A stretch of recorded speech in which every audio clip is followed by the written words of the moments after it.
मिट्टी, हवा और पानी से बना है। यह देश पुरखों की कहानी से बना है और खून से हस्ताक्षर कर दे जो गगन पर, देश उस पागल जवानी से बना है। यह देश भूगोल है और यह देश इतिहास है। यह देश बीतती सदियों का तांडव राष्ट्र है। कहीं पर यह राम का वनवास है।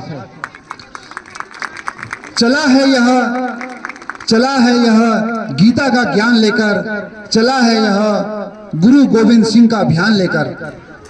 इस्लाम को गले से इसने लगाया, ईसा को उचित आदर इसने दिखाया और जितने भी धर्म आए यहाँ पर सबको गले से इसने लगाया। यह तलवार यूं ही नहीं तानता है, यह सहन करने का तरीका जानता है। लेकिन यदि सम्मान से कोई खिलवाड़ करे इसके, तब ये युद्ध को ही अपना धर्म मानता है। यह देश मिट्टी, हवा और पानी से बना है। यह देश पुरखों की कहानी से बना है। जब हमारे देश के सैनिक कारगिल की पहाड़ी पर, बर्फीली चोटियों पर अपने साथियों के साथ गोलियों की बौछारों की परवाह किए बिना एक सैनिक आगे बढ़ता रहा। फिर किसी क्षण उसकी छाती पर गोली लगती है और वह भारत माता के लिए वहीं पर शहीद हो जाता है। और जब उस शहीद को उसके गांव में लाया गया तो उसके जेब से एक चिट्ठी मिली।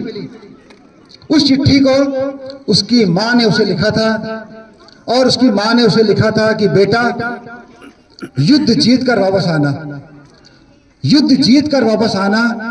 यदि शहीद होकर वापस आए तो गोली तुम्हारी छाती पर होनी चाहिए। तो उस 22-23 साल के लड़के ने, 22-23 साल के सैनिक ने अंतिम क्षणों में अपनी मां को पुकारा। उस मां को जिसने उसे पत्र लिखा था कि बेटा, युद्ध जीत कर वापस आना और अगर शहीद होकर वापस आए तो गोली तुम्हारी छाती पर होनी चाहिए। तो उसने अपनी मां को पुकारा अंतिम क्षणों में, और उसने पुकार के जो कहा वो आपके सामने कविताओं के माध्यम से प्रस्तुत है। उसने कहा,